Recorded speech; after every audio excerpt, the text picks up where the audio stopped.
हाँ जी बेटा, साडा अज दा टॉपिक है इलैक्ट्रॉनिक कॉन्फ़िगरेशन। सो असीं स्ट्रक्चर ऑफ एटम चैप्टर जिहड़ा साडा उसे दी कंटिन्यूएशन च चल रिहा। सो असीं पहलां इलैक्ट्रॉनिक कॉन्फ़िगरेशन तो पहलां असीं सिखांगे rules for filling the electrons in orbitals. So असीं इस टॉपिक दे विच अज दे वीडियो च असीं 1 ਤੋਂ ਲੈ ਕੇ 30 तक ਦੀ ਜਿਹੜੀ ਕਨਫੀਗਰੇਸ਼ਨ ਆ ਉਹ ਸਿੱਖਾਂਗੇ। ਉਸ ਤੋਂ ਪਹਿਲਾਂ ਸਾਨੂੰ ਕੀ ਪਤਾ ਹੋਣਾ ਚਾਹੀਦਾ shells, sub shells and orbitals. Shells ਜਿਹੜਾ ਹੈਗਾ ਉਹ ਕੀ ਹੈ ਪ੍ਰਿੰਸੀਪਲ ਸ਼ੈਲਸ ਕੀ ਹੈ it is given ਬਾय principal quantum number n ਜਿਹੜਾ ਹੈਗਾ ਪ੍ਰਿੰਸੀਪਲ ਕੁਆਂਟਮ ਨੰਬਰ ਹੁੰਦਾ ਹੈ। ਸੋ ਇਹਦੀ ਵੈਲਿਊ ਸਟਾਰਟ ਹੁੰਦੀ ਹੈ 1 onwards 1 2 3 and so on. So ਜੇ n is equal to 1 ਹੈ ਤਾਂ it will be k shell, n is equal to 2 ਹੈ ਤਾਂ m l, ਫਿਰ 3 ਹੈ ਤਾਂ m। ਸੋ k l m n ਜਿਹੜਾ ਤੁਸੀਂ ਪੜ੍ਹਦੇ ਹੋ ਉਹ ਇੱਥੋਂ ਪ੍ਰਿੰਸੀਪਲ ਕੁਆਂਟਮ ਨੰਬਰ ਦੇ ਹਿਸਾਬ ਨਾਲ ਹੁੰਦਾ ਹੈ। ਔਰ ਇਹ ਕੀ ਦੱਸਦਾ ਹੈ it tells us the overall size and energy of orbitals. ਮਤਲਬ ਜੇ n ਦੀ ਵੈਲਿਊ 1 ਹੈ ਘੱਟ ਹੈ ਸੋ ਕੀ ਹੈ ਉਹਦੀ એનર્ਜੀ ਘੱਟ ਹੋਏਗੀ ਔਰ ਉਹਦਾ ਸਾਈਜ਼ ਕੀ ਹੋਏਗਾ ਸਮਾਲ। n ਦੀ ਵੈਲਿਊ ਵੱਧ ਗਈ ਹੈ 2 ਹੋ ਗਈ ਹੈ ਤਾਂ ਸਾਈਜ਼ ਕੀ ਹੋ ਗਿਆ ਉਹਦਾ ਬੜਾ ਹੋ ਜਾਏਗਾ। ਠੀਕ ਹੈ। ਔਰ ਮੈਕਸਿਮਮ ਇਲੈਕਟ੍ਰॉन्स ਪਰ ਸ਼ੈਲ ਸਾਨੂੰ ਪਤਾ number of shells is given ਬਾय n ਸਕੁਆयर ਤੇ ਔਰ ਹਰੇਕ ਸ਼ੈਲ ਦੇ ਵਿੱਚ ਕਿੰਨੇ ऑर्बिटल ਚ ਮੈਕਸਿਮਮ ਕਿੰਨੇ ਇਲੈਕਟ੍ਰੋਨ ਹੁੰਦੇ ਨੇ 2। ਤਾਂ ਕਿੰਨਾ ਹੋ ਗਿਆ ਨੰਬਰ ਆਫ ਇਲੈਕਟ੍ਰॉन्स ਟੋਟਲ ਕਿੰਨਾ ਹੋ ਗਿਆ 2n ਸਕੁਆयर। ਠੀਕ ਹੈ। ਸੋ ਇਹਦਾ ਕੁਝ ਐਗਜ਼ਾਮਪਲ ਕਰ ਲੈਂਦੇ। ਫॉर एग्जांपल ਅਸੀਂ ਦੇਖਣਾ ਚਾਹੁੰਦੇ ਹਾਂ ਵੀ n ਇਜ਼ ਇਕੁਅਲ ਟੂ 1 ਇਹਦੇ ਵਿੱਚ ਕਿੰਨੇ ਇਲੈਕਟ੍ਰੋਨਸ ਆਉਣਗੇ। ਹੁਣ 1 ਦਾ ਸਕੁਆਇਰ ਕੀ ਹੋ ਗਿਆ 1 ਹੀ ਆ ਗਿਆ। ਸੋ ਇਹਦੇ ਵਿੱਚ ਸਬਸ਼ੈਲ ਕਿੰਨੀ ਹੋਈ 1 ਦੇ ਔਰ 1 ਹੈ ਤਾਂ L0 ਹੋਊਗਾ ਤਾਂ ਉਹ ਸਬਸ਼ੈਲ ਕੀ ਹੋਈ 1s ਹੀ ਹੋਈ ਹੈ ਨਾ। ਸੋ s ਦੇ ਵਿੱਚ ਕਿੰਨੇ ਇਲੈਕਟ੍ਰੋਨ ਹੋਣਗੇ ਮੈਕਸਿਮਮ 2। ਠੀਕ ਹੈ ਜੀ। ਸੋ ਇਸ ਤਰ੍ਹਾਂ ਸਾਨੂੰ ਇਹ ਕੀ ਦੱਸ ਸਕਦਾ ਵੀ ਕਿੰਨੇ ਇਲੈਕਟ੍ਰੋਨਸ ਮੈਕਸਿਮਮ ਆ ਸਕਦੇ ਨੇ ਕਿਸੇ ਸ਼ੈਲ ਦੇ ਵਿੱਚ। ਜੇ ਹੁਣ ਅਸੀਂ n ਇਜ਼ ਇਕੁਅਲ ਟੂ 2 ਕਰ ਲਈਏ ਟੋਟਲ ਇਲੈਕਟ੍ਰੋਨਸ ਦੇਖਦੇ ਹਾਂ n ਇਜ਼ ਇਕੁਅਲ ਟੂ 2 2 ਦਾ ਸਕੁਆਇਰ ਕੀ ਹੋ ਗਿਆ 4। ਸੋ ਇਹਦਾ ਮਤਲਬ 4 ਸਬਸ਼ੈਲਸ ਨੇ 4 ਕਿਹੜੀਆਂ ਹੋਣਗੀਆਂ 2 ਦੇ ਕੋਰਸਪੋਂਡਿੰਗ ਸਾਡੇ ਕੋਲ ਕੀ ਹੋਊਗਾ ਇੱਕ ਹੋਊਗੀ 2s ਔਰ ਇੱਕ ਹੋਊਗੀ 2p। ਹੁਣ ਤੁਹਾਨੂੰ ਪਤਾ 2p ਵੀ ਤਿੰਨ ਤਰ੍ਹਾਂ ਦੀ ਹੈ 2px 2py 2pz। ਠੀਕ। ਸੋ ਕਿੰਨੀਆਂ ਹੋ ਗਈਆਂ 3 ਇਹ ਹੋ ਗਈਆਂ 3 + 1 ਆ 3 + 1 ਕਿੰਨੇ ਹੋ ਗਈਆਂ 4। ਸੋ ਆਪਾਂ ਕੀ ਕੀਤਾ ਸੀਗਾ 2 ਦਾ ਸਕੁਆਇਰ 4 ਹੀ ਆਇਆ ਸੀਗਾ। ਠੀਕ ਹੈ ਨਾ। ਔਰ ਹਰੇਕ ਚ ਇਲੈਕਟ੍ਰੋਨ ਦੋ ਦੋ ਆਉਣਗੇ ਸੋ 2 2 2 2 ਕਿੰਨੇ ਹੋ ਗਏ p ਚ ਟੋਟਲ ਹੋ ਗਏ 6 ਔਰ 2 ਹੋ ਗਏ s ਦੇ ਟੋਟਲ ਇਲੈਕਟ੍ਰੋਨਸ ਕਿੰਨੇ ਆ ਗਏ 8 ਇਲੈਕਟ੍ਰੋਨਸ। ਸੋ ਅਸੀਂ ਇਹੀ ਗੱਲ ਕਰ ਰਹੇ ਸੀਗੇ ਵੀ ਟੋਟਲ ਨੰਬਰ ਆਫ ਇਲੈਕਟ੍ਰੋਨ ਜਿਹੜਾ ਹੈ it is given by 2n Square.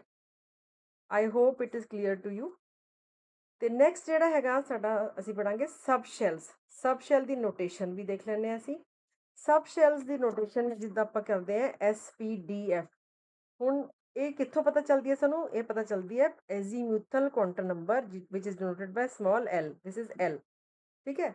ਸੋ ਜੇ l ਦੀ ਵੈਲਿਊ 0 ਹੈ ਤਾਂ ਅਸੀਂ ਉਹਨੂੰ ਕਿਹੜੀ ਸਬ ਸ਼ੈਲ ਬੋਲਾਂਗੇ s। ਔਰ s ਦੇ ਵਿੱਚ ਮੈਕਸਿਮਮ ਕਿੰਨੇ ਇਲੈਕਟ੍ਰੋਨ ਆਉਂਦੇ ਨੇ 2 ਹੀ ਆਉਣਗੇ ਕਿਉਂਕਿ ਇਹਦੀ ਇੱਕੋ ਹੀ ਓਰੀਐਂਟੇਸ਼ਨ ਹੈ ਤਾਂ ਇੱਕ ਹੀ ਹੁੰਦੀ ਹੈ। ਸੋ s ਆਰਬਿਟਲ ਇੱਕ ਤਰ੍ਹਾਂ ਦੀ ਹੁੰਦੀ ਹੈ ਉਹਦੀ s ਮਤਲਬ ਜਿਵੇਂ p ਚ ਹੁੰਦਾ ਨਾ XYZ ਐਦਾਂ ਨਹੀਂ ਹੁੰਦੀ। Next is if l is equal to 1 ਤਾਂ ਉਹਦੇ ਕੋਰਸਪੋਂਡਿੰਗ ਬਣਦੀ ਹੈ p ਸਬ ਸ਼ੈਲ।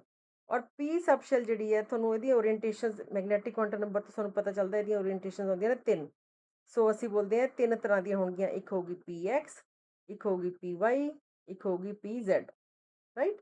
ਔਰ ਹਰੇਕ ਚ ਕਿੰਨੇ ਕਿੰਨੇ ਇਲੈਕਟ੍ਰੋਨ ਹੋਣਗੇ 2 2 2। ਸੋ ਟੋਟਲ ਇਲੈਕਟ੍ਰੋਨਸ ਕਿੰਨੇ ਹੋ ਗਏ 6। ਇਸੇ ਕਰਕੇ ਅਸੀਂ ਕੀ ਬੋਲਦੇ ਹਾਂ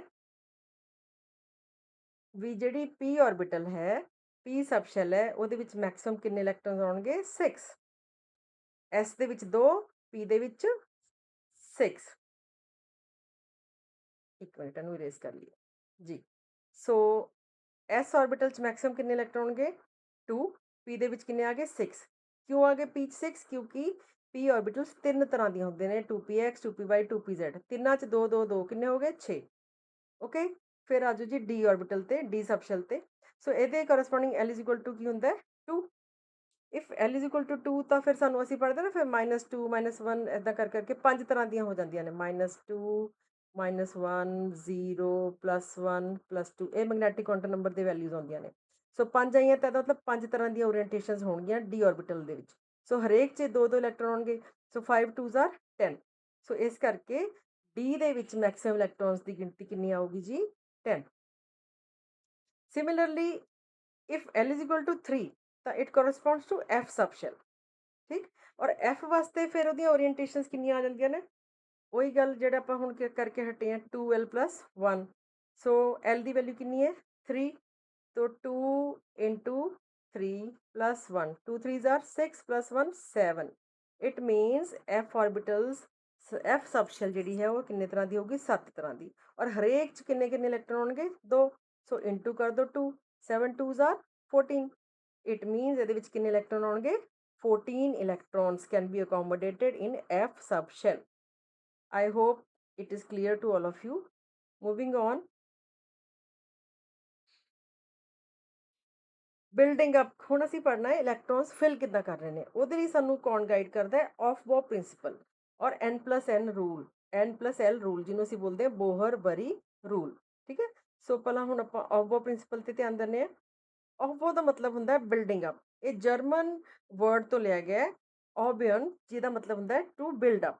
ਸੋ it dictates that electrons enter orbitals of lowest energy first before filling higher energy orbitals.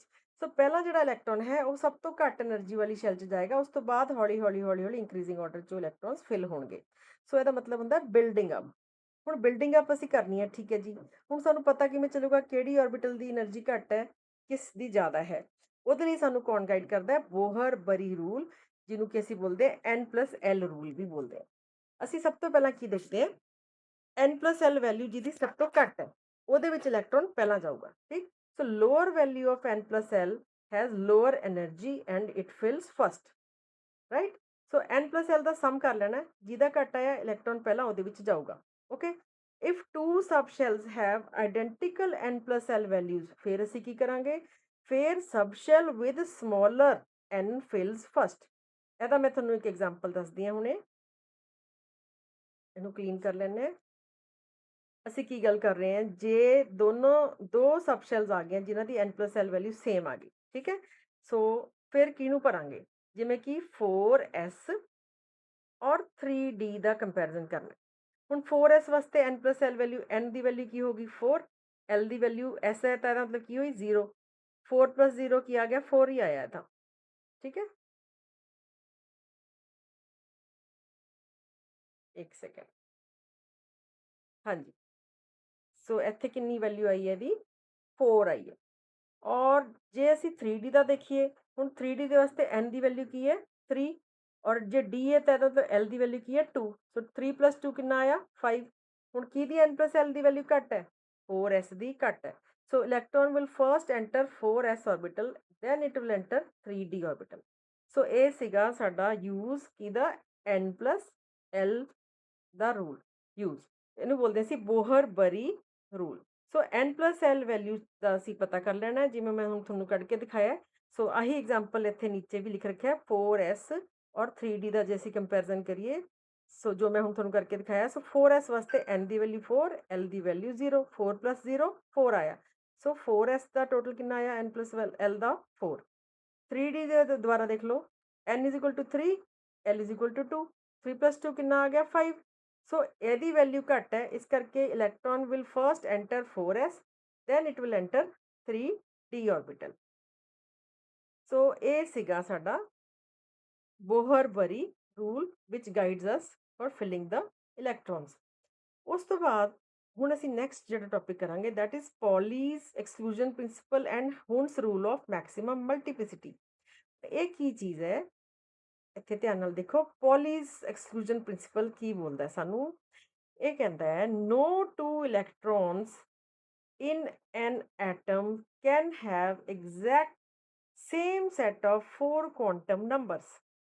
ਯਾਨੀ ਕਿ ਕਿਸੇ ਵੀ ਐਟਮ ਦੇ ਵਿੱਚ ਕੋਈ ਵੀ ਦੋ ਇਲੈਕਟ੍ਰੋਨ ਇਹੋ ਜਿਹੇ ਨਹੀਂ ਹੋ ਸਕਦੇ ਜਿਹਦੇ ਕਿ ਚਾਰੋਂ ਕੁਆਂਟਮ ਨੰਬਰ ਸੇਮ ਹੋਣ, ਯਾਨੀ ਕਿ 3 ਸੇਮ ਹੋ ਸਕਦੇ ਨੇ, ਚੌਥਾ ਜਿਹੜਾ ਹੈ ਉਹ ਡਿਫਰੈਂਟ ਹੀ ਹੋਊਗਾ।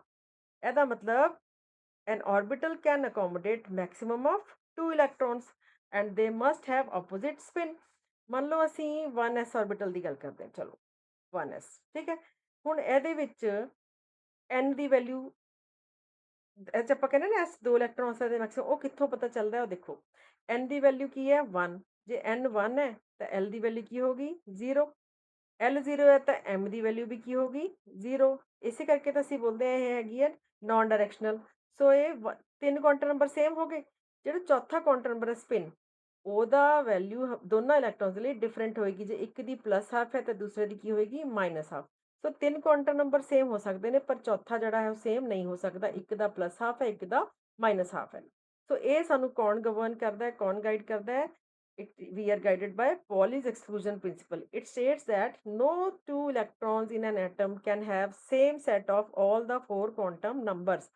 Three quantum numbers may be same, but fourth one has to be different. Fourth one ਕਿਹੜਾ ਹੁੰਦਾ? S spin quantum number। ਜੇ ਇੱਕ ਦਾ plus half ਹੈ spin, ਯਾਨੀ ਕਿ ਉਹ clockwise ਘੁੰਮ ਰਿਹਾ ਹੈ, ਤਾਂ ਦੂਸਰੇ ਦਾ spin ਦੀ ਵੈਲਿਊ ਕੀ ਹੋ ਜਾਏਗੀ? ਮਾਈਨਸ ਹਾਫ, ਯਾਨੀ ਕਿ ਉਹ ਐਂਟੀ ਕਲॉकਵਾਈਜ਼ ਘੁੰਮ ਰਿਹਾ ਹੈ। ਸੋ ਇੱਕ ਨੂੰ ਜੇ ਅਸੀਂ ਅਪ ਸਪਿਨ ਦਿਖਾ ਦਿੰਦੇ ਹਾਂ, ਦੂਸਰੇ ਨੂੰ ਅਸੀਂ ਕੀ ਕਰਦੇ ਹਾਂ? Down spin. ਠੀਕ ਹੈ ਜੀ। ਸੋ ਇਹ ਹੈ ਪੌਲੀਜ਼ ਐਕਸਕਲੂਜਨ ਪ੍ਰਿੰਸੀਪਲ, ਵੀ ਕੋਈ ਵੀ ਦੋ ਇਲੈਕਟ੍ਰੋਨਸ ਇਹੋ ਜਿਹੇ ਨਹੀਂ ਹੋ ਸਕਦੇ ਐਟਮ 'ਚ ਜਿਨ੍ਹਾਂ ਦੇ ਚਾਰੋਂ ਕੁਆਂਟਮ ਨੰਬਰ ਸੇਮ ਹੋਣ। ਤਿੰਨ ਸੇਮ ਹੋ ਸਕਦੇ ਨੇ, ਚੌਥਾ ਡਿਫਰੈਂਟ ਹੀ ਹੋਏਗਾ। Okay, next is Hund's rule of maximum multiplicity. ਇਹ ਸਾਨੂੰ ਬੇਟਾ ਕੀ ਦੱਸਦਾ ਹੈ? ਕਹਿੰਦਾ ਵੀ ਇਲੈਕਟ੍ਰੋਨ ਪੇਅਰਿੰਗ ਇਨ ਡੀਜਨਰੇਟ ਆਰਬਿਟਲਸ, ਯਾਨੀ ਕਿ orbitals of equal energy. For example 2px 2py 2pz, ਇਹਨਾਂ ਨੂੰ ਅਸੀਂ ਬੋਲਦੇ ਹਾਂ degenerate ਆਰਬਿਟਲਸ। 2px 2py 2pz degenerate ਆਰਬਿਟਲਸ ਕਿਉਂ? ਕਿਉਂਕਿ ਸਭ ਦਾ ਪ੍ਰਿੰਸੀਪਲ ਕੁਆਂਟਮ ਨੰਬਰ ਸੇਮ ਹੈ, ਐਂਗੂਲਰ ਕੁਆਂਟਮ ਨੰਬਰ ਵੀ ਸੇਮ ਹੈ, p ਵਾਸਤੇ l ਦੀ ਵੈਲਿਊ ਕੀ ਆਈ 1। ਸੋ ਇਹ ਸਾਰਾ ਕੁਝ ਸੇਮ ਹੈ ਨਾ, ਤਾਂ ਇਹਨਾਂ ਦੀ એનર્ਜੀ ਸੇਮ ਹੈ। ਸੋ ਇੱਥੇ ਇਹ ਗੱਲ ਲਾਗੂ ਹੋਊਗੀ ਕਿ ਇਹ ਰੂਲ ਇਲੈਕਟ੍ਰੋਨ ਪੇਅਰਿੰਗ ਇਨ ਡੀਜਨਰੇਟ ਆਰਬਿਟਲਸ, यानी कि orbitals of equal energy does not occur until each orbital is singly occupied with parallel spins to minimize inter-electron repulsion। ਇਹਦਾ ਮਤਲਬ ਕੀ ਹੈ? ਹੁਣ ਮੈਂ ਇਹੀ ਜਿਹੜੀਆਂ ਤੁਹਾਨੂੰ orbitals ਬਣਾ ਕੇ ਦਿਖਾਈਆਂ ਨੇ, ਇਹਨੂੰ ਮੈਂ ਹੁਣ ਇੱਦਾਂ ਡਰਾ ਕਰ ਲੈਣਾ। ਅਸੀਂ ਲਿਖਦੇ ਨੇ 2px 2py 2pz। this is 2px, ਆ 2py ਹੋਗੀ, ਆ ਹੋਗੀ 2pz। ਸੋ ਜੇ ਅਸੀਂ ਮੰਨ ਲਓ ਇਲੈਕਟ੍ਰੋਨਸ ਭਰਨੇ ਨੇ, ਮੰਨ ਲਓ 2p4 ਆਇਆ ਮੰਨ ਲਓ, ਹਨਾ। ਸੋ ਅਸੀਂ ਸਿੱਧਾ ਹੀ ਇਹਦੇ ਵਿੱਚ ਦੋਨੋਂ ਦੋ ਇਲੈਕਟ੍ਰੋਨ ਪਹਿਲੇ 'ਚ ਨਹੀਂ ਭਰਨੇ, ਪਹਿਲਾਂ ਇੱਕ ਭਰਾਂਗੇ, ਇੱਧਰ ਵੀ ਇੱਕ, ਇੱਧਰ ਵੀ ਇੱਕ, ਤਿੰਨਾਂ ਨੂੰ ਇੱਕ ਇੱਕ ਇਲੈਕਟ੍ਰੋਨ ਮਿਲ ਗਿਆ। ਹੁਣ ਸਾਡੇ ਕੋਲ ਇੱਕ ਹੋਰ ਬਚਿਆ ਹੈ, then I will pair it. ਪਹਿਲਾਂ ਸਿੱਧਾ ਹੀ ਫਸਟ ਅਟੈਂਪਟ 'ਚ ਹੀ ਪੇਅਰ ਨਹੀਂ ਕਰਨਾ, ਇਸ ਤਰ੍ਹਾਂ ਕਰਨਾ। ਤੁਸੀਂ ਇਹ ਨਹੀਂ ਕਰ ਸਕਦੇ ਵੀ ਪਹਿਲਾਂ ਇੱਕੋ 'ਚ ਹੀ ਦੋ ਇਲੈਕਟ੍ਰੋਨ ਪਾਤੇ, ਮਤਲਬ 1 2 3 4, ਦਿਸ ਇਜ਼ ਰੋਂਗ। ਇੱਦਾਂ ਨਹੀਂ ਕਰਨਾ, ਇਸ ਤਰ੍ਹਾਂ ਕਰਨਾ। ਸੋ ਇਹ ਕਿਉਂ ਕਰਨਾ ਹੈ? ਕਿਉਂਕਿ ਪਹਿਲਾਂ ਸਿੰਗਲ ਸਿੰਗਲ ਭਰ ਲੈਣੇ, ਤਾਂ ਅਸੀਂ ਪੈਰਲਲ ਸਪਿਨ ਦੇ ਨਾਲ ਭਰ ਲੈਣੇ, ਤਾਂ ਕਿ ਉਹਨਾਂ 'ਚ ਇਲੈਕਟ੍ਰੋਨਿਕ ਰਿਪਲਸ਼ਨਸ ਮਿਨੀਮਮ ਹੋਣ। ਟੂ ਮਿਨੀਮਾਈਜ਼ ਇਲੈਕਟ੍ਰੋਨਿਕ ਰਿਪਲਸ਼ਨ, ਜੇ ਰਿਪਲਸ਼ਨ ਹੋਊਗੀ ਤਾਂ ਬੇਟਾ ਸਟੇਬਿਲਿਟੀ ਨਹੀਂ ਹੋਊਗੀ। ਇਸ ਕਰਕੇ ਇਲੈਕਟ੍ਰੋਨਿਕ ਰਿਪਲਸ਼ਨ ਨੂੰ ਘਟਾਉਣ ਦੇ ਲਈ ਇਹ ਰੂਲ ਹੈ ਵੀ ਪਹਿਲਾਂ ਸਿੰਗਲ ਸਿੰਗਲ ਭਰ ਦਿਓ ਹਰੇਕ ਉਸ 'ਚ ਇਲੈਕਟ੍ਰੋਨ, ਬਾਅਦ 'ਚ ਪੇਅਰਿੰਗ ਕਰਨੀ ਹੈ ਜੇ ਬਚ ਗਿਆ। ਠੀਕ ਹੈ ਜੀ। ਸੋ ਇਹ ਸੀਗੇ ਦੋ rules, Pauli's exclusion principle and Hund's rule of maximum multiplicity. ਇਹ ਸਾਨੂੰ ਗਾਈਡ ਕਰਦੇ ਨੇ। ਓਕੇ, ਸੋ ਹੁਣ ਫਿਲਿੰਗ ਸੀਕੁਐਂਸ ਅਸੀਂ ਕਰਾਂਗੇ ਵੀ ਕਿੱਦਾਂ। ਹੁਣ ਇਲੈਕਟ੍ਰੋਨ ਮੰਨ ਲਓ, ਹੁਣ ਅਸੀਂ ਸਾਰੇ ਰੂਲਸ ਪੜ੍ਹ ਲਏ, ਹੁਣ ਅਸੀਂ ਇਲੈਕਟ੍ਰੋਨਸ ਫਿਲ ਕਰਨਾ ਚਾਹੁੰਦੇ ਹਾਂ। ਸੋ ਆਰਬਿਟਲ ਨੂੰ ਅਸੀਂ ਇੰਕਰੀਜ਼ਿੰਗ ਆਰਡਰ 'ਚ ਲਿਖ ਰੱਖਿਆ। ਸਭ ਤੋਂ ਪਹਿਲਾਂ electron will enter 1s orbital, 1s, फिर 2s, फिर 2p, फिर 3s, फिर 3p, फिर 4s, फिर 3d, फिर 4p, फिर 5s। ठीक है। सो ਇਹ ਹੈ ਇਲੈਕਟ੍ਰੋਨਸ ਨੂੰ ਫਿਲ ਕਰਨ ਦਾ ਆਰਡਰ। ਸੋ 1s ਸਾਨੂੰ ਪਤਾ ਮੈਕਸਿਮਮ ਕਿੰਨੇ ਇਲੈਕਟ੍ਰੋਨ ਹੋਣਗੇ, 2। ਸੋ 1s2 ਹੋ ਗਿਆ। 1s ਤੋਂ ਬਾਅਦ ਕੀ ਭਰੂਗੀ? 2s। ਫਿਰ 2s ਵੀ ਮੈਕਸਿਮਮ ਕਿੰਨੇ ਆਉਂਦੇ ਨੇ? 2। 1s2 2s2। ਫਿਰ p, 2p ਦੇ ਵਿੱਚ ਹੁਣ ਕਿੰਨੇ ਆਉਂਦੇ ਨੇ ਮੈਕਸਿਮਮ? 6। ਸੋ 1s2 2s2 2p6। 2p6 ਤੋਂ ਬਾਅਦ ਕੀ ਭਰੀ ਜਾਂਦੀ ਹੈ? 3s। ਔਰ s 'ਚ ਕਿੰਨੇ ਇਲੈਕਟ੍ਰੋਨ ਆਉਂਦੇ ਨੇ? 2। ਸੋ 3s2। 3s2 ਤੋਂ ਬਾਅਦ ਕੀ ਭਰੀ ਜਾਂਦੀ ਹੈ? 3p। ਔਰ p 'ਚ ਕਿੰਨੇ ਆਉਂਦੇ ਨੇ? 6। सो 3s2 3p6, फिर 4s2, फिर 3d 10। सो बेटा ये है रूल फॉर फिलिंग द इलैक्ट्रॉन्स। तो हुण आपां कुछ कॉन्फिगरेशंस कर लैंदे हैं। ओके, सो आ जिहड़ा साइड ते तुहानूं डायग्राम दिख रहा है, ये ਉਹੀ है एनर्जी दे ऑर्डर दे विच इन्हां नूं लगाया गया। सो सब तो पहला जिहड़ी है, सब तो लोएस्ट एनर्जी वाली ऑर्बिटल किहड़ी हुंदी है? 1s। as you can see, this is the energy orbital with lowest energy 1s। फिर इलैक्ट्रॉन किस जाऊगा? 2s। 2s तो बाद थोड़ी जी उपर होंदी एनर्जी, वो किहदी हुंदी है? 2px 2py 2pz, तीनों 2p वालियां फिर भरी जाणगियां। सब तो पहला 1s, फिर 2s, फिर 2p, फिर 3s। ठीक है। सो ये इलैक्ट्रॉन भरन दा तरीका है, राइट। नैक्सट इहनूं आपां क्लीन कर लैंदे हैं। ओके जी, नैक्सट स्लाइड ते चलदे हैं। हुण आपां बेटा कॉन्फिगरेशंस कर रहे हैं 1 2 10। So let's start. सब तो पहला नंबर 1 है एटॉमिक नंबर, वो की होंदा हाइड्रोजन, सिंबल है H। कॉन्फिगरेशन क्या होगी, एटॉमिक नंबर 1 है मीनस एक इलेक्ट्रॉन है, सो 1s1। ठीक है, और ये नाल नाल वैलेंस इलेक्ट्रॉन भी सीख लो। वैलेंस इलेक्ट्रॉन की होंदा number of electrons in the outermost shell, last shell या फिर outermost. Outermost shell ਦੇ ਵਿੱਚ ਜਿੰਨੇ ਇਲੈਕਟ੍ਰੋਨ ਨੇ ਉਹ ਹੁੰਦੇ ਨੇ valence shell electrons, valence electrons. ठीक, सो पहला वाला थोड़ा क्लीयर हो गया। हाइड्रोजन ए क्योंकि है ही इलैक्ट्रॉन एक, सो की हो गया 1s1, तो वैलेंस इलैक्ट्रॉन इज 1। फिर हीलियम ते चलो He 1s2, दो इलैक्ट्रॉन ने और एस से दो आ सकते हैं। हुण इहदी यही शैल लास्ट शैल है, पहली शैल ही आखिरी शैल है, तो ये इलैक्ट्रॉन्स कितने आ गए, दो। और एस शैल कंप्लीट है, तो दो दो चाहिए सी, दो हैगे ने, तो एक फुल है स्टेबल, तेनों ਅਸੀਂ बोलते हैं नोबल गैस। ਇਹ ਇਹਦੀ ਖਾਸ ਗੱਲ ਹੈ, helium is a noble gas, right. Next lithium, atomic number 3। ਹੁਣ 3 है तो 3 इलैक्ट्रॉन्स हो गए, पहली शैल च दो आए 1s2, ਹੁਣ ਇੱਕ ਬਚ ਗਿਆ, ਉਹ ਕਿਸ ਚ ਆਊਗਾ 2s, ਸੋ 2s1। ਹੁਣ ਲਾਸਟ ਸ਼ੈਲ ਕਿਹੜੀ ਹੋ ਗਈ 2s, ਇਹਦੇ ਵਿੱਚ ਕਿੰਨੇ ਇਲੈਕਟ੍ਰੋਨ ਨੇ 1, ਸੋ ਇਹਦਾ ਵੈਲੈਂਸ ਇਲੈਕਟ੍ਰੋਨ ਕੀ ਆ ਗਿਆ 1। ठीक, next is beryllium, atomic number 4। Atomic number 4 symbol is Be, 1s2 2s2, दोनों से दो दो इलेक्ट्रॉन आ गए, चार हो गए जी। ठीक है, हुण लास्ट शेल कितने आए, दो आए, so valence electrons is 2। So beryllium ਦੇ ਵਿੱਚ वैलेंस इलेक्ट्रॉन्स की गिनती कितनी होगी, 2। Next boron, boron atomic number 5 symbol B, 1s2 2s2 2p1। ਹੁਣ ਇੱਥੇ ਬਹੁਤ ਧਿਆਨ ਨਾਲ ਦੇਖਣਾ ਹੈ, 2s2 2p1 ਆ ਜਿਹੜੇ ਆਰਬਿਟਲਸ ਦਾ ਦੋਨਾਂ ਦਾ ਪ੍ਰਿੰਸੀਪਲ ਕੁਆਂਟਮ ਨੰਬਰ ਸੇਮ ਹੈ, ਇਹਨੂੰ ਅਸੀਂ ਬੋਲਦੇ ਹਾਂ ਵੈਲੈਂਸ ਸ਼ੈਲ। ਜਿਨ੍ਹਾਂ ਦਾ ਪ੍ਰਿੰਸੀਪਲ ਕੁਆਂਟਮ ਨੰਬਰ n ਦੀ ਵੈਲਿਊ ਜੇ ਸੇਮ ਹੈ ਤਾਂ ਉਹਨੂੰ ਅਸੀਂ ਕੀ ਬੋਲਦੇ ਹਾਂ, ਵੈਲੈਂਸ ਸ਼ੈਲ। ਹੁਣ ਵੈਲੈਂਸ ਸ਼ੈਲ ਚ ਟੋਟਲ ਇਲੈਕਟ੍ਰੋਨ ਹੋ ਗਏ, 2 s ਚ ਹੋ ਗਏ, ਇੱਕ p ਚ ਹੋ ਗਿਆ, ਤਾਂ ਕਿੰਨੇ ਹੋ ਗਏ 3। ਇੱਥੇ ਗਲਤੀ ਨਹੀਂ ਕਰਨੀ, ਇਹ ਬਹੁਤ ਧਿਆਨ ਨਾਲ ਦੇਖਣ ਵਾਲੀ ਚੀਜ਼ ਹੈ। ਇੱਕ ਸੈਕਿੰਡ ਮੈਂ ਤੁਹਾਨੂੰ ਜ਼ੂਮ ਕਰਕੇ ਕਲੀਅਰ ਕਰਦੀ ਹਾਂ। ਹਾਂਜੀ, ਸੋ ਬੇਟਾ ਅਸੀਂ ਗੱਲ ਕਰ ਰਹੇ ਸੀਗੇ ਬੋਰੋਨ ਦੀ, ਬੋਰੋਨ ਤੇ ਧਿਆਨ ਦਿਓ। ਯੈਸ, ਇੱਥੇ ਕੀ ਹੈ, atomic number 5, ਕਨਫਿਗਰੇਸ਼ਨ is 1s2 2s2 2p6। ਆ 2s2 2p6 ਇਹ ਦੋਨਾਂ ਦਾ quantum number, principal quantum number same ਹੋਣ ਕਰਕੇ ਦੋਨੋਂ ਹੀ ਮਿਲਾ ਕੇ ਕੀ ਹੋ ਗਈਆਂ, ਵੈਲੈਂਸ ਸ਼ੈਲ। ਸੋ ਇੱਥੇ ਟੋਟਲ ਇਲੈਕਟ੍ਰੋਨ ਹੋ ਗਏ 2 + 1 3। ਨਾਓ ਅੱਗੇ ਇਸੇ ਤਰ੍ਹਾਂ ਚੱਲਣਾ, ਹੁਣ ਸਾਰਾ ਕਾਰਬਨ ਹੈ 6 ਹੈ, 1s2 2s2 2p6, ਹੁਣ ਫਿਰ ਪ੍ਰਿੰਸੀਪਲ ਕੁਆਂਟਮ ਨੰਬਰ ਸੇਮ ਹੋ ਗਿਆ, 2s2 2p2 6 2। ਸੋ 2 + 2 ਕਿੰਨੇ ਹੋ ਗਏ, 4 ਹੋ ਗਏ। ਸੋ ਵੈਲੈਂਸ ਇਲੈਕਟ੍ਰॉन्स ਕਿੰਨੇ ਹੋ ਗਏ, 4। नाइट्रोजन एटॉमिक नंबर 7, सो 1s2 2s2 2p3। ਹੁਣ ਵੈਲੈਂਸ ਸ਼ੈਲ ਕਿਹੜੀ ਹੋਗੀ 2s ਵਾਲੀ, 2s2 2p3, 3 + 2 ਕਿੰਨੇ ਹੋ ਗਏ 5 ਵੈਲੈਂਸ ਇਲੈਕਟ੍ਰॉन्स। ਸੋ ਇਸ ਤਰ੍ਹਾਂ ਚੱਲੂਗਾ। ਆਕਸੀਜਨ ਐਟੋਮਿਕ ਨੰਬਰ 8, ਸੋ 1s2 2s2 2p4। ਸੋ ਵੈਲੈਂਸ ਸ਼ੈਲ ਦੇ ਇਲੈਕਟ੍ਰॉन, ਇੱਕ ਮਿੰਟ ਨੂੰ ਕਲੀਨ ਕਰ ਲਈਏ, ਤੇ ਐਟੋਮਿਕ ਨੰਬਰ ਵੀ ਹਾਈਡ ਹੋ ਗਿਆ, ਮੈਂ ਇਹਨੂੰ ਇਦਾਂ ਕਰ, ਯੈਸ। ਸੋ ਹਾਂਜੀ, ਆਕਸੀਜਨ ਦਾ ਦੁਬਾਰਾ ਧਿਆਨ ਦਿਓ, ਆਕਸੀਜਨ ਦਾ ਕਰ ਲੈਂਦੇ ਹਾਂ। ਐਟੋਮਿਕ ਨੰਬਰ 8 ਹੈ, ਸੋ 1s2 2s2 2p4। ਠੀਕ, ਸੋ ਆ ਜਿਹੜੀ ਲਾਸਟ ਵਾਲੀ ਹੈ 2s2 2p4, 4 + 2 ਕਿੰਨਾ ਹੋ ਗਿਆ 6, ਸੋ ਵੈਲੈਂਸ ਇਲੈਕਟ੍ਰॉन ਹੋ ਗਏ 6। ਫਲੋਰੀਨ 9, 1s2 2s2 2p5, ਆ ਹੋਗੀ ਜੀ ਵੈਲੈਂਸ ਸ਼ੈਲ, ਸੋ 5 + 2 ਹੋ ਗਿਆ 7। नियॉन 8 9 सॉरी 10, सो 1s2 2s2 2p6, आ 6 और 2 8, हाँ जी 8 है, 8 ही आ सकते सी, 8 है ने, तो ये बन गई नोबल गैस।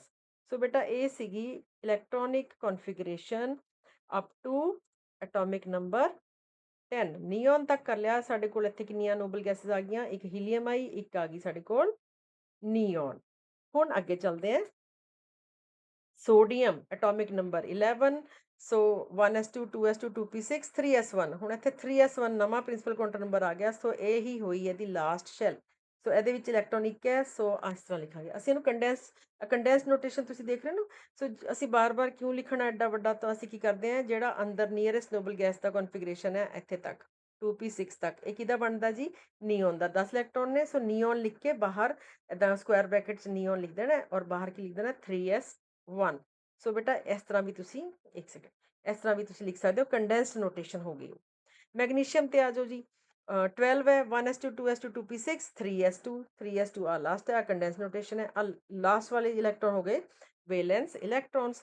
ਸੋ ਇਸ ਤਰ੍ਹਾਂ ਤੁਸੀਂ ਵੈਲੈਂਸ ਇਲੈਕਟ੍ਰॉन्स ਵੀ ਕੱਢ ਸਕਦੇ ਹੋ। ਫਿਰ ਐਲੂਮੀਨੀਅਮ ਤੇ ਚੱਲਦੇ ਆ ਜੀ। ਐਲੂਮੀਨੀਅਮ ਹੈਗਾ ਐਟੋਮਿਕ ਨੰਬਰ 13, ਸੋ 1s2 2s2 2p6 3s2 3p1, ਠੀਕ। ਸੋ ਹੁਣ ਵੈਲੈਂਸ ਸ਼ੈਲ 'ਚ ਕਿੰਨੇ ਇਲੈਕਟ੍ਰੋਨ ਨੇ? 3s 'ਚ ਕਿੰਨੇ ਨੇ? 2, 3p 'ਚ 1, ਸੋ ਟੋਟਲ ਕਿੰਨੇ ਹੋ ਗਏ? 3। ਐਲੂਮੀਨੀਅਮ 'ਚ ਵੈਲੈਂਸ ਇਲੈਕਟ੍ਰੋਨ 3। सिलिकॉन 14, सो आ सारा कुछ करके 1s2 2s2 2p6 3s2 3p2, सो 2 2 किन्ने हो गए? 4। ਇੱਥੇ 4 ਵੈਲੈਂਸ ਇਲੈਕਟ੍ਰੋਨ ਹੋ ਗਏ ਸਿਲੀਕॉन ਦੇ ਵਿੱਚ, ਕਾਰਬਨ ਫੈਮਿਲੀ 'ਚ ਹੀ ਆਉਂਦਾ ਹੈ। Phosphorus 15, 1s2 2s2 2p6 3s2 3p3, ਸੋ ਕਿੰਨੇ ਹੋ ਗਏ? 3s 2 3p 3, ਸੋ ਕਿੰਨੇ ਹੋ ਗਏ? 3 और 2 5 ਵੈਲੈਂਸ ਇਲੈਕਟ੍ਰੋਨ ਆ ਗਏ ਕਿਹਦੇ ਵਿੱਚ? Phosphorus. Sulphur 16, 1s2 2s2 2p6 3s2 3p4, so this is the wellness shell. 4 + 2 ਕਿੰਨੇ ਆ ਗਏ? 6 ਇਲੈਕਟ੍ਰੋਨ, 6 ਵੈਲੈਂਸ ਇਲੈਕਟ੍ਰੋਨ ਇਹਦੇ ਵਿੱਚ ਆ ਗਏ, ਠੀਕ ਹੈ। ਆਕਸੀਜਨ ਫੈਮਿਲੀ ਦਾ ਹੋ ਗਿਆ ਇਹ। ਆਕਸੀਜਨ 'ਚ ਵੀ 6 ਵੈਲੈਂਸ ਇਲੈਕਟ੍ਰੋਨ ਸੀਗੇ, ਇਹਦੇ ਵਿੱਚ ਵੀ, ਸਲਫਰ 'ਚ ਵੀ। ਦੈਨ ਕਲੋਰੀਨ 17 ਹੋ ਗਿਆ, 1s2 2s2 2p6 3s2 3p5, wellness electron ਕਿੰਨੇ ਹੋ ਗਏ? 5 + 2 7, ਸੋ ਕਲੋਰੀਨ ਦੇ ਵਿੱਚ 7, ਜਿਹੜੇ ਵੀ ਹੈਲੋਜਨਸ ਨੇ ਉਹਨਾਂ 'ਚ 7 ਵੈਲੈਂਸ ਇਲੈਕਟ੍ਰੋਨਸ ਹੋਣਗੇ, ਰਾਈਟ। ਫਿਰ ਸੌਰੀ ਇਰੇਜ਼ਰ ਲੈ ਲੈਂਦੇ ਹਾਂ, ਰਾਈਟ। ਦੈਨ ਆਰਗਨ ਤੇ ਆ ਜਾਓ ਜੀ। ਆਰਗਨ ਦਾ ਐਟੋਮਿਕ ਨੰਬਰ ਹੈ 18, 1s2 2s2 2p6 3s2 3p6, ਹੁਣ ਵੈਲੈਂਸ ਸ਼ੈਲ 'ਚ 6 ਔਰ 2 ਕਿੰਨੇ ਹੋ ਗਏ? 8 ਇਲੈਕਟ੍ਰੋਨ। ਹੁਣ 8 ਇਲੈਕਟ੍ਰੋਨ ਆ ਗਏ, ਸ਼ੈਲ ਕੰਪਲੀਟ ਹੈ, ਤਾਂ ਇਹ ਵੀ ਕੀ ਹੋਗੀ? Noble gas. ਫਿਰ ਪੋਟੈਸ਼ੀਅਮ ਤੇ ਚਲਦੇ ਹਾਂ। ਪੋਟੈਸ਼ੀਅਮ ਦਾ ਕੀ ਹੈ ਬੇਟਾ? 19, ਸੋ 1s2 2s2 2p6 3s2 3p6, ਇਹ ਵੀ ਫੁੱਲ ਹੋ ਗਈ। ਹੁਣ 3p6 ਤੋਂ ਬਾਅਦ ਇਲੈਕਟ੍ਰੋਨ ਕਿੱਥੇ ਆਊਗਾ? 4s1, ਸੋ ਇਹੀ ਇਹਦੀ ਹੋ ਗਈ ਵੈਲੈਂਸ ਸ਼ੈਲ 4s1, ਸੋ ਇੱਥੇ ਲਾਸਟ ਸ਼ੈਲ 'ਚ ਇਲੈਕਟ੍ਰੋਨ ਕੀ ਹੈ? 1, ਸੋ ਇਹੀ ਇਸੇ ਕਰਕੇ ਇਹ ਗਰੁੱਪ 1 'ਚ ਆਉਂਦਾ ਹੈ, ਠੀਕ ਹੈ। ਲਿਥੀਅਮ ਸੋਡੀਅਮ ਪੋਟੈਸ਼ੀਅਮ, ਪੋਟੈਸ਼ੀਅਮ ਹੈ ਨਾ, ਤਾਂ ਗਰੁੱਪ 1 ਔਰ ਵੈਲੈਂਸ ਇਲੈਕਟ੍ਰੋਨ 1 ਹੈ। ਗਰੁੱਪ 2 'ਚ ਵੈਲੈਂਸ ਇਲੈਕਟ੍ਰੋਨ 2 ਹੈ। ਹੁਣ ਆ ਕੈਲਸ਼ੀਅਮ ਤੇ ਆ ਜਾਓ 20, ਸੋ ਇਹਦਾ ਕਿੰਨਾ ਹੋ ਗਿਆ ਜੀ? 1s2 2s2 2p6 3s2 3p6, ਫਿਰ ਕੀ ਹੋਗਾ? 4s ਜਾਊਗਾ, ਦੋਨੋਂ ਇਲੈਕਟ੍ਰੋਨ 4s 'ਚ ਗਏ, ਸੋ ਲਾਸਟ ਸ਼ੈਲ ਕਿੰਨੇ ਆ ਗਏ? 2, ਸੋ ਇਸ ਕਰਕੇ ਉੱਪਰ 1 ਸੀਗੇ ਤਾਂ ਆਹ ਗਰੁੱਪ 1 ਦਾ ਸੀਗਾ, ਇਹ 'ਚ 2 ਨੇ, ਤੇ ਇਹ ਗਰੁੱਪ 2 'ਚ ਆਉਂਦਾ, ਠੀਕ ਹੈ ਜੀ। ਸੋ ਆਪਣੀ ਹੁਣ 20 ਤੱਕ ਕਨਫਿਗਰੇਸ਼ਨ ਕੰਪਲੀਟ ਹੈ। ਹੁਣ ਅੱਗੇ ਚੱਲਦੇ ਹਾਂ। ਕਨਫਿਗਰੇਸ਼ਨਸ ਫਰੋਮ ਐਟੋਮਿਕ ਨੰਬਰ 21 ਟੂ 30, ਇੱਥੇ ਐਕਸੈਪਸ਼ਨਸ ਆਉਣਗੀਆਂ ਬੇਟਾ, ਬਿਲਕੁਲ ਅਲਰਟ ਹੋ ਕੇ ਸੁਣਨਾ ਹੈ। ਐਕਸੈਪਸ਼ਨਲ ਕੇਸਿਸ ਇੱਥੇ ਆਉਣਗੇ 2, ਜੋ ਕਿ ਪੇਪਰ 'ਚ ਜ਼ਰੂਰ ਪੁੱਛੇ ਜਾਂਦੇ ਨੇ। ਸਕੈਂਡੀਅਮ 21, ਸੋ ਤੁਹਾਨੂੰ ਮੈਂ ਦੱਸਿਆ ਸੀ ਕੰਡੈਂਸ ਨੋਟੇਸ਼ਨ। ਹੁਣ ਇੱਥੇ 18 ਤੱਕ ਆਪਾਂ ਇੱਕ ਨੋਬਲ ਗੈਸ ਆਉਂਦੀ ਹੈ, ਕਿਹੜੀ? ਆਰਗਨ। ਸੋ ਆਰਗਨ 'ਚ ਕਿੰਨੇ ਹੁੰਦੇ ਨੇ? 18, 18 ਤੱਕ ਦਾ ਹਿਸਾਬ ਕਿਤਾਬ ਅਸੀਂ ਇੱਦਾਂ ਸਕੁਆਇਰ ਬ੍ਰੈਕਟ 'ਚ ਲਿਖ ਦੇਣਾ, ਆਰਗਨ ਲਿਖ ਦੇਣਾ ਬਸ, ਇਹਦਾ ਮਤਲਬ 18 ਇਲੈਕਟ੍ਰੋਨ ਦਾ ਹਿਸਾਬ ਕਿਤਾਬ ਇੱਥੇ ਹੋ ਗਿਆ ਜੀ, ਠੀਕ ਹੈ। 18 ਹੋ ਗਏ, 19 20 21, 3 ਬਚੇ। ਫਿਰ ਅਸੀਂ ਲਿਖਾਂਗੇ 4s2 3d1, ਠੀਕ ਹੈ। ਸੋ ਅਸੀਂ ਕੀ ਲਿਖਾਂਗੇ? ਆਰਗਨ ਲਿਖ ਕੇ ਨਾ, ਸੋ 4s 'ਚ ਪਹਿਲਾਂ ਇਲੈਕਟ੍ਰੋਨ ਜਾਣਗੇ, 4s2 3d1। ਫਿਰ ਟਾਈਟੈਨੀਅਮ, ਔਰ ਅਸੀਂ ਆਪਾਂ ਪਹਿਲਾਂ ਵੀ ਗੱਲ ਕੀਤੀ ਸੀ ਕਿ s ਔਰ d 'ਚੋਂ ਕੌਣ ਪਹਿਲਾਂ ਭਰਿਆ ਜਾਊਗਾ? 4s ਪਹਿਲਾਂ ਭਰਿਆ ਜਾਊਗਾ। 3d ਦਾ ਟੋਟਲ ਬਣਦਾ 5, ਸੋ ਇੱਥੇ ਲਿਖਿਆ ਗਲਤ ਤਰੀਕੇ ਨਾਲ ਲਿਖਿਆ, ਪਹਿਲਾਂ ਕੀ ਆਊਗਾ? 4s1 ਆਊਗਾ, ਫਿਰ 3d ਆਊਗਾ। Titanium 22 4s2 3d2, ਵਨੇਡੀਅਮ 23 4s2 3d3, ਤਾਂ ਤੁਸੀਂ ਕੀ ਦੇਖ ਰਹੇ ਹੋ? ਜੇ ਪਿੱਛੇ 3 ਹੈ ਤਾਂ ਇੱਥੇ ਵੀ 3 ਹੈ, d 'ਚ ਪਿੱਛੇ 2 ਹੈ ਤਾਂ d 'ਚ ਵੀ 2 ਹੈ, ਪਿੱਛੇ 1 ਹੈ ਤਾਂ d 'ਚ ਵੀ 1 ਹੈ। ਸੋ ਇਹ ਚੱਲਦਾ ਹੈ ਅੱਗੇ, ਹਰ ਇੱਕ ਜਗ੍ਹਾ ਫਿੱਟ ਹੁੰਦਾ, ਬਟ ਕ੍ਰੋਮੀਅਮ ਔਰ ਕਾਪਰ 'ਚ ਨਹੀਂ ਫਿੱਟ ਹੁੰਦਾ, ਕਿਉਂਕਿ ਆ ਦੇਖੋ, ਤੁਸੀਂ ਦੇਖ ਰਹੇ ਹੋ ਕ੍ਰੋਮੀਅਮ ਦਾ ਹਾਈਲਾਈਟ ਕੀਤਾ ਹੋਇਆ। ਇਹ ਕਿਉਂ ਕੀਤਾ ਹੈ? ਕਿਉਂਕਿ ਕ੍ਰੋਮੀਅਮ ਦਾ ਐਕਸੈਪਸ਼ਨਲ ਕਨਫਿਗਰੇਸ਼ਨ ਹੈ। 24 ਹੈ ਨਾ ਐਟੋਮਿਕ ਨੰਬਰ, ਤਾਂ ਤੁਸੀਂ ਕਹੋਗੇ ਜੀ ਮੈਡਮ 4s2 3d4, ਇਹਦਾ 4s2 3d4 ਨਹੀਂ ਹੈ, ਇਹਦਾ ਹੈ 4s1 3d5, ਕਿਉਂਕਿ ਇੱਥੇ ਕੀ ਹੈ? 4s1 3d5, ਬਿਕੋਜ਼ ਇੱਥੇ ਦੇਖਿਆ ਗਿਆ ਹੈ ਕਿ ਜਿਹੜੀਆਂ ਹਾਫ ਫਿਲਡ ਆਰਬਿਟਲਸ ਹੁੰਦੀਆਂ ਨੇ ਔਰ ਕੰਪਲੀਟਲੀ ਫਿਲਡ ਆਰਬਿਟਲਸ ਹੁੰਦੀਆਂ ਨੇ, they have been found to be more stable. So ਹੁਣ d 'ਚ 5 ਹੋ ਗਿਆ, ਮੈਕਸਿਮਮ 10 ਆ ਸਕਦੇ ਨੇ, ਹੁਣ ਇੱਥੇ 5 ਨੇ, ਇਹਦਾ ਮਤਲਬ ਹਾਫ ਫਿਲਡ ਹੋ ਗਈ, ਔਰ s 'ਚ ਵੀ 2 ਆ ਸਕਦੇ ਨੇ, ਲੇਕਿਨ ਇੱਥੇ ਇੱਕ ਹੈ, ਇਹਦਾ ਮਤਲਬ ਇਹ ਵੀ ਹਾਫ ਫਿਲਡ ਹੋ ਗਿਆ। Half filled orbitals have been found to be more stable, ਇਸ ਕਰਕੇ ਇਹਦੇ ਵਿੱਚ ਕਨਫਿਗਰੇਸ਼ਨ ਥੋੜੀ ਜਿਹੀ ਐਕਸੈਪਸ਼ਨਲ ਹੈ। ਫਿਰ ਅੱਗੇ ਸੇਮ ਚੱਲੇਗਾ। Manganese 25 4s2 3d5, iron 26 4s2 3d6, cobalt 27 4s2 3d7, ਨਿਕਲ 28 4s2 3d8। ਕਾਪਰ ਤੇ ਫਿਰ ਐਕਸੈਪਸ਼ਨ ਆ ਗਈ 29, ਤੁਸੀਂ ਕਹੋਗੇ madam 4s2 3d9, which is wrong, ਤਾਂ ਇੱਥੇ ਕੀ ਆਊਗਾ? ਕਾਪਰ ਦੇ ਕੇਸ ਫਿਰ ਐਕਸੈਪਸ਼ਨ ਆ ਗਈ ਹੈ, ਇੱਥੇ ਕੀ ਆਊਗਾ ਬੇਟਾ? 4s ਦੇ ਵਿੱਚ 1 ਤੇ 3d10, ਅਸੀਂ d ਨੂੰ ਕੰਪਲੀਟ ਕਰਤਾ ਤੇ s ਦੇ ਵਿੱਚ ਕੀ ਕਰਤਾ? 1 ਇਲੈਕਟ੍ਰੋਨ, ਠੀਕ ਹੈ। ਦਿਸ ਇਜ਼ 4s1, ਇੱਕ ਮਿੰਟ ਮੈਨੂੰ ਦੁਬਾਰਾ ਬਣਾ ਦਾਂਗੇ। 4 4s1 3d10 ਹੋਇਆ ਕੀ ਹੈ? ਅਸੀਂ s ਚੋਂ 1 ਇਲੈਕਟ੍ਰੋਨ ਕੱਢ ਕੇ d 'ਚ ਪਾਤਾ, ताकि डी दे कंप्लीट हो जाए। डी फुलफिल्ड है, स्टेबल हो गई है, और एस भी स्टेबल है क्योंकि हाफ फिल्ड तो है ही है।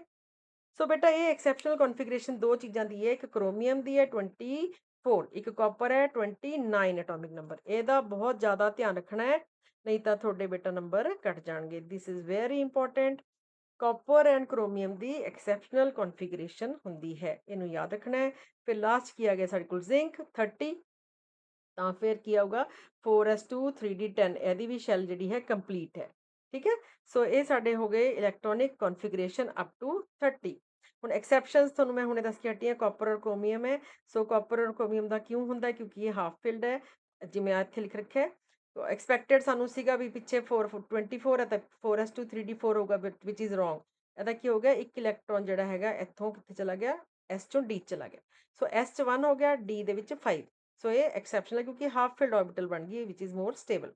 सिमिलरली कॉपर का है, एक्सपैक्टेड सीगा 4s2 3d9, पर ये गलत है। सो असल च की है, फिर एक इलैक्ट्रॉन इधरों S चों D च चला गया, फिर बन गया D च 10 हो गए, 4s च 1 रह गया। हुण ये स्टेबल है क्योंकि फुल फिल्ड होगी, D ऑर्बिटल कंप्लीटली फिल्ड होगी, इधर हाफ फिल्ड होगी। Half filled and completely filled orbitals have been found to be more stable, इस करके ये कॉन्फिगरेशन इस तरह चलती है। Extra stability of D orbitals क्यों है जी, half filled and full filled जी मैं आप गल करके हटे हैं। एक तो बेटा सिमिट्रिकल हो जाता है, जो आप हाफ फिल की है या कंप्लीटली फिल की है, तो सिमिट्रिकल चार्ज डिस्ट्रीब्यूशन हो जाता है, और नेचर लव सिमिट्री। सो D5 है या D10 है, तो वो ज़्यादा स्टेबल होगा। एक एक्सचेंज एनर्जी है कि electrons with parallel spin in degenerate orbitals exchange positions releasing stabilizing energy, जे जिन्ने ज़्यादा वो चांसिस होंगे एक्सचेंज करने के, उन्नी ज़्यादा वो स्टेबल होएगी। जे D4 तो 6 तरीके ने एक्सचेंज करने के, वो मैं थोड़ा दसदी हाँ। आए जी, डी ऑर्बिटल्स बनाती हैं 5। एक मिनट, ठीक। जे मैं करा D4 1 2 3 4, हुण number of possible ways in which this electron can exchange its position with others. पहले वाले वास्ते कि देखो 1 2 3, 3 तरीके हो गए। सैकेंड वाला कितने आ सकता है, इधर 4 ते 5, ते तीसरा कितने आ सकता है, सिर्फ एक ही ऑप्शन है 6। So there are only 6 exchanges possible. जे मैं कर दूंगी D5, हुण D4 किया सी ना, हुण मैं D5 कर रही हूँ, देखो